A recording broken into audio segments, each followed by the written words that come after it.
And we're here at Readercon 22 with Rick Wilber and Paul Levinson. Hello, guys. Hi, Joe. How you doing? Hey, Rick, you were at the shuttle launch.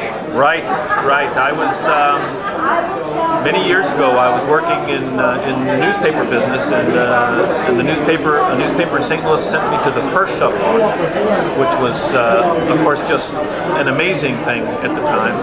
And then I lived in Florida for many years. I could always see them go in the distance. I lived about 100 miles away.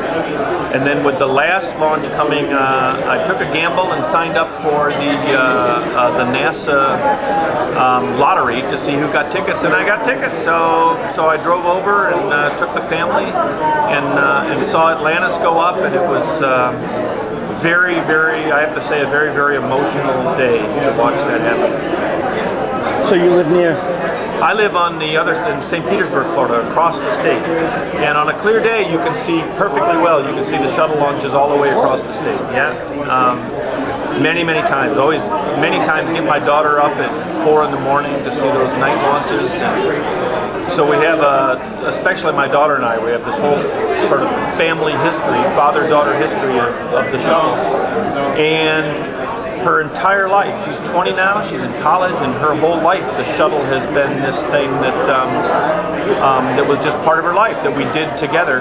And so it was a very, very emotional moment for the two of us to stand side by side and watch Atlantis go up through the cloud deck and disappear and realize that page in our life together, father and daughter, had turned. So in her education, is she doing anything along these lines?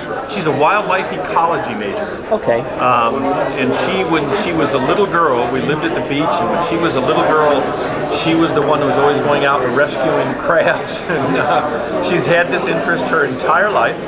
And she never lost it. So when she was in high school, she was working at the vet's office, and now she's wildlife ecology major at the University of Florida. She's doing great. She's going to graduate a year early.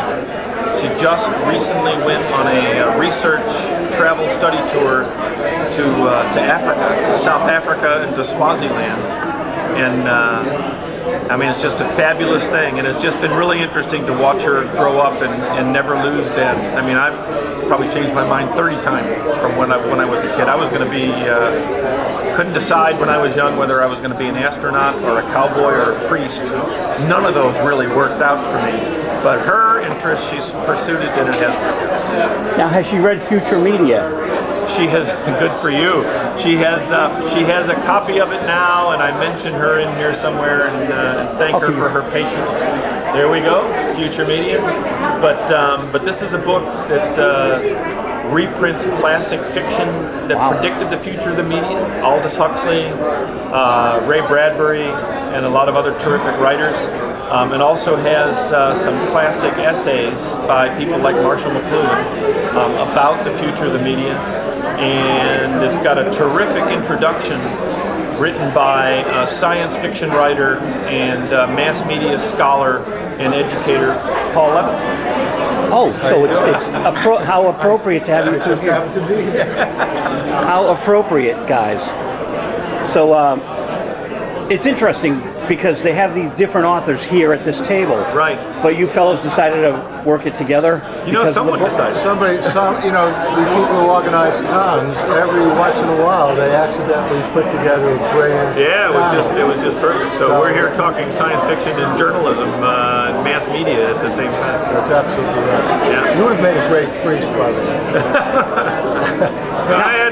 That was a goal until I discovered girls when I was about 14. I know, girls are better. Yeah. Now, I have an author coming in August who wrote a book about Ray Bradbury. I forget the title.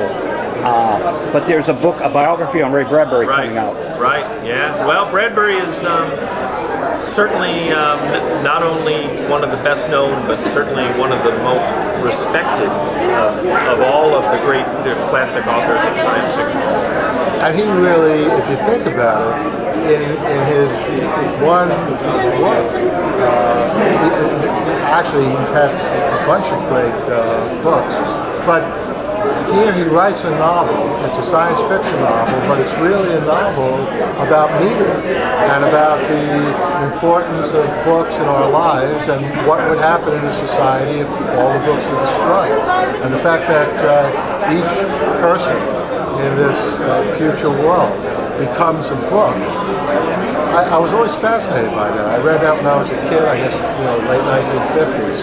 And in a way, what Bradbury was foreseeing is the Kindle, books existing not just as physical books anymore, but in electronic editions, and what is a person who speaks a book, but in effect yet another format for a book.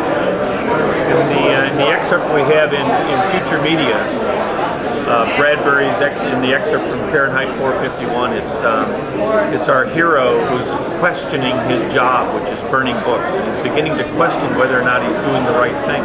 And his boss comes to visit him at his home, and his boss explains to him the way it really is in the world.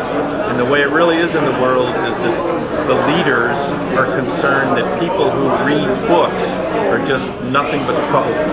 To keep the world smooth and to keep it smoothly running, we need to suppress books. We need for people to not encounter those ideas. And I can't think of a better excuse to go buy a book and read it than to counter that kind of thinking. I am Myra Breckenridge, whom no man shall ever possess. You have to climb to the top of Mount Everest to reach the Valley of the Dolls. I've memorized Myra Breckenridge and Valley of the Dolls. Does that make me schizophrenic in his world? It makes you a candidate for Ray Bradbury's There you go. Well, yes, you're one of those troublesome people. That's right, he'll put you into his next book. Yeah. And there's a whole history of people who actually hated books, highly intelligent people. I was amazed to find out years ago that Socrates, of all people, hated writing. And there's a great passage in the Phaedrus in which Socrates says, to one of the dupes that he's always having these conversations with, he says, the problem with books is that they're going to cause our memories to atrophy because we're going to rely on the printed page. And in addition to that, he says, if you're having a conversation with a person and you ask the person a question, you can get an answer. If you're having a conversation with a book, all you'll get is the same answer that was there in the first place.